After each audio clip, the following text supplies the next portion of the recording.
Oke, bismillahirrahmanirrahim. Assalamualaikum warahmatullahi wabarakatuh. Nama saya Jibas Prakasa. Di sini akan saya jelasin cara kamera sama rendering ya. Ini sesuai tugas ketiga itu IT Inku. Oke, di sini langsung ke layar saja. Kan di sini kan ada objek. Kita ke teori saja. Nanti kita ke prakteknya. Oke, pertama ini ke teori. Bisa kita lihat di sini ketika kita putar. Nah, kita lihat di sini mungkin view-nya ini masih centang. Nah, sekarang coba saya rotate ya. Ini material preview. Nah, saya rotate. Nah, kelihatan. Ini kan ada kamera kan. Nah, fungsi kamera ini dia ketika di render, dia akan merender sesuai apa yang dia lihat dari kamera. Misal kayak gini ya. Wow, aku pengen render. Ketika kita render, misalnya ini render image.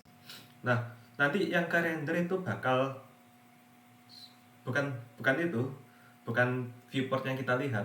Yang di render itu hasil dari kamera. Nah, ya, kok tutup? Nah, ini kan hasil yang dari kamera tadi kan. Ya, maka dari itu kita harus pelajari yang namanya kamera ini. Sekarang kita kembali ke kamera. Kita lihat di sini kan kamera ada karakteristiknya sendiri. Itu ada focal length, ada ya banyak lah focal length, depth of field, f aperture gitu. Nah, kita lihat di sini kan ada kamera. Kemudian di kamera ini. Nah, di sini ada tipe perspektif sama ortografik. Seperti yang Anda tahu, ortografik itu dia tampilannya akan secara lurus, secara datar gitu, mirip-mirip dua dimensi lah. Kita lihat ortografik. Nah, dia akan seperti ini. Nah, ini karena ada depth of field-nya. Nah, jadi datar kayak gini. Itu nggak ada. Setahu nggak ada kamera ortografik.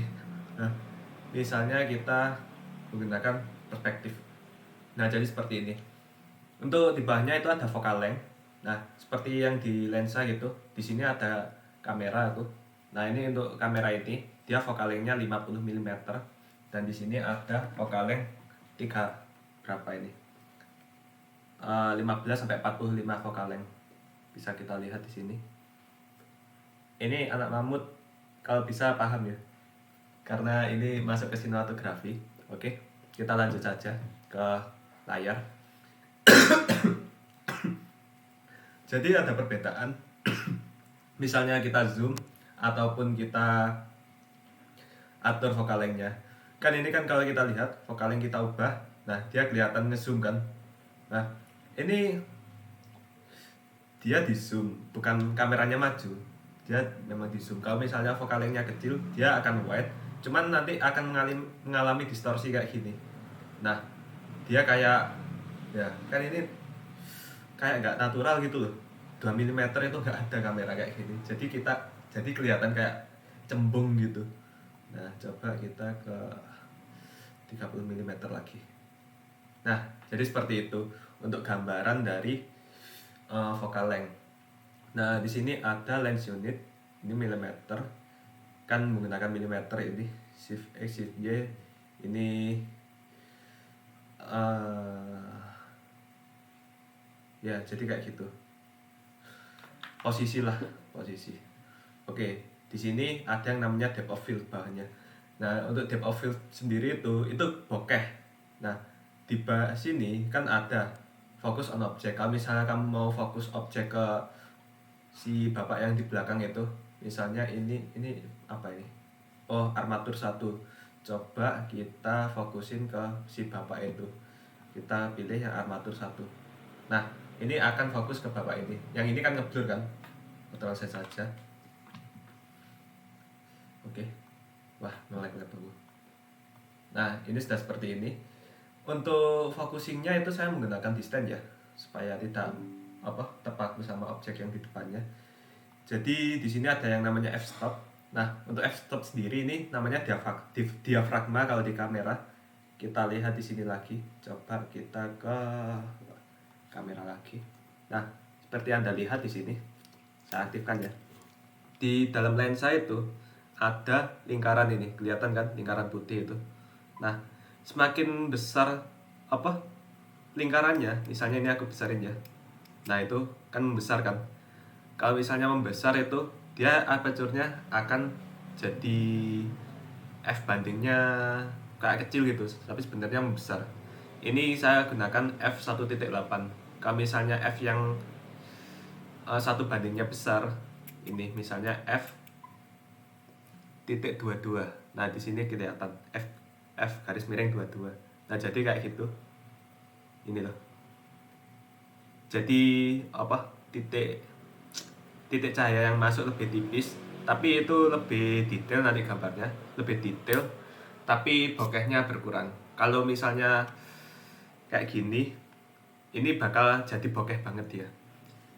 Seperti ini, kita contohkan langsung di sini. Nah, ketika f-stop ini dikecilin, seret. Nah, tambah bokeh kan, yang belakang tambah ngeblur.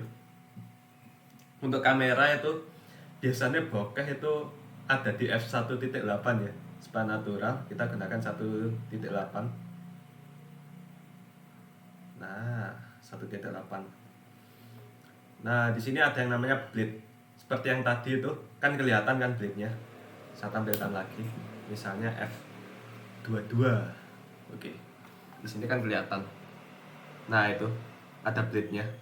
Ada berapa itu? 1 2 3 4 5 6 7. Ada 7 bleed.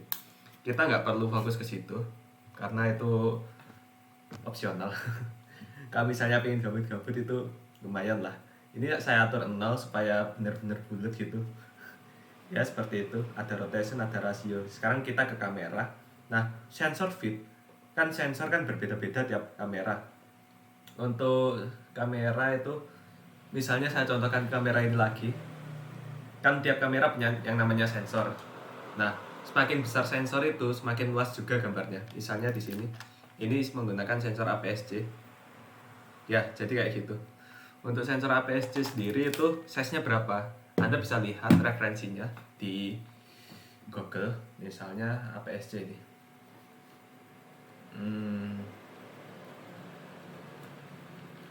Sensor kamera gambar. Nah, biasanya ini ada APS-C, ada full frame kayak gitu.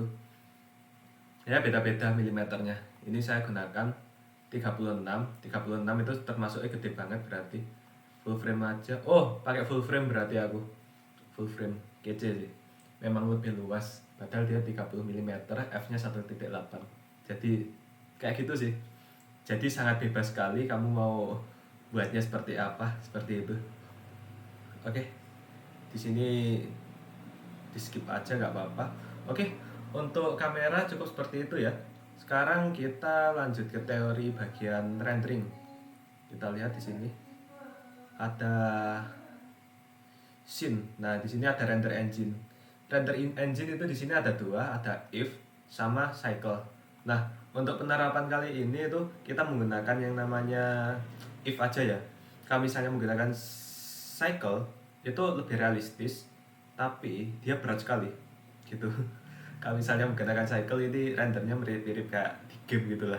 Jadi ada AI-nya sendiri gitu. Jadi lebih enteng gitu. Ya, di sini kita menggunakan if. Oke, di sini ada ambient occlusion. Nah, ini semacam apa ya? Kayak bayangan gitu loh. Bayangan dari tiap sudut gitu. Misalnya tiap sudut di sini kan agak gelap kelihatan kan ini. Kalau misalnya dimatiin, nah jadi kurang nyata kan? Ya jadi seperti itu. Paham kan? Kita lihat bagian sudut-sudut ya. Misalnya bah kursi ini. Saya aktifin. Terus nah, jadi gelap kan? Jadi lebih realistis. Sekarang di sini ada yang bloom. Bloom itu seperti apa? Kayak bling-bling gitu loh, gilap-gilap. Mungkin di sini nggak terlalu kelihatan. Coba saya matikin. Nggak kelihatan ya. Paling efek itu misalnya di bagian luar. Saya coba saya kamera to view-nya dimatiin. Misalnya bagian luar sini ke render mode. Nah, di situ kan ada matahari. Ketika belum dimatiin, terus nah mataharinya nggak realistis. Nah, di sini belumnya saya aktifin. Terus oke. Seperti ada cahaya dari situ. Nah, kayak gitu kan, lebih realistis gitu. Oke, sekarang kita kembali ke kamera lagi. Oke, sekarang kita berlanjut ke depth of field. Depth of field itu kita sudah menerapkan di kameranya tadi. Oke, di sini ada subsurface scattering, green space reflection.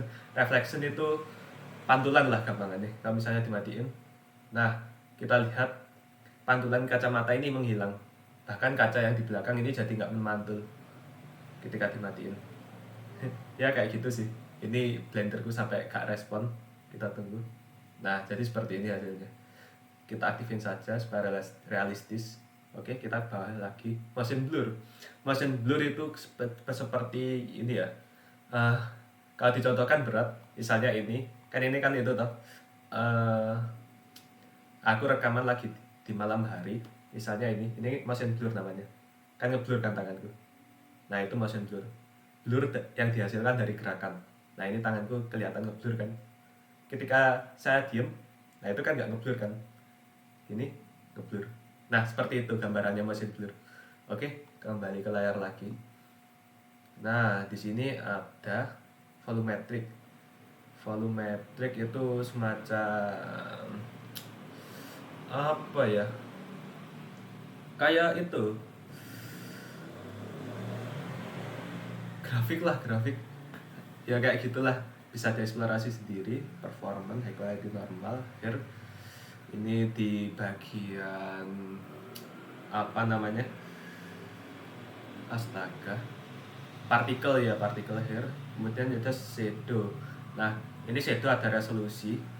Ketika resolusinya direndahin, dia shadownya akan kotak-kotak gitu. Ya kotak-kotak, gampangannya gitu. Ya, ini disesuaikan sendiri.